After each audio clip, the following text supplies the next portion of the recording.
Praise the lord. యవనస్తుడా ఎందుకు నువ్వు పిలువబడితివి అనే భాగంలో 13వ భాగంగా మనం చూస్తే లేఖనం ఇలా సెలవిస్తూ ఉంది. హోషేయ గ్రంథము 11వ అధ్యాయము 1వ వచనంలో ఇలా రాస్తుంది. ఇశ్రాయేలు బాలుడై ఉండగా నేను అతని ఎడల ప్రేమను కలిగి నా కుమారుని ఐగుప్తులో నుండి నేను పిలిచాను అని దేవుడు సెలవిస్తూ ఉన్నాడు. ఈ లోకములో మనం ఎవరిని ప్రేమిస్తామంటే అందమైన వారిని, తెలివి కలిగిన వారిని, జ్ఞానవంతుల్ని మనం ప్రేమిస్తాం.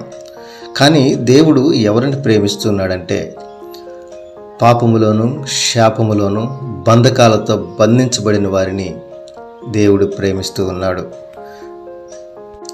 ఆ ప్రేమ చేత మనల్ని ఐగుప్తులో నుండి బయటికి దేవుడు తీసుకువచ్చాడు, రక్షణను ఇచ్చాడు, ఒక సంఘములో మనల్ని చేర్చాడు.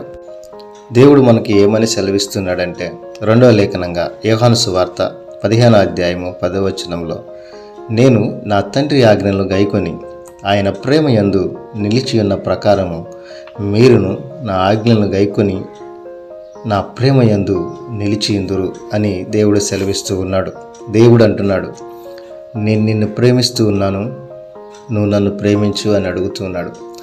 నేటి యువతరంలో మనం చూస్తే ఎంతోమందిని నన్ను ప్రేమించు అని అడిగి ఉంటారు, ఎంతోమందికి నేను నిన్ను ప్రేమిస్తానని చెప్పి ఉంటాడు. కానీ యవనస్తుడా, సర్వసృష్టికర్త అయిన దేవుడు నేను నిన్ను ప్రేమిస్తూ ఉన్నాను, నువ్వు నన్ను ప్రేమించు. నీ ప్రేమ కోసం ఆయన ఎదురు చూస్తూ ఉన్నాడు. ఒక విషయాన్ని గమనించాలి యవనస్తుడా. 1 యోహాను పత్రిక 4వ అధ్యాయము 10వ వచనములో లేఖనం ఇలా సెలవిస్తూ ఉంది. మనము దేవుని ప్రేమించితిమని కాదు, తానే మనలను ప్రేమించి మన పాపములకు ప్రాయశ్చిత్తమై ఉండుటకు తన కుమారుణ్ణి పంపెను. ఇందులో ప్రేమ ఉంది.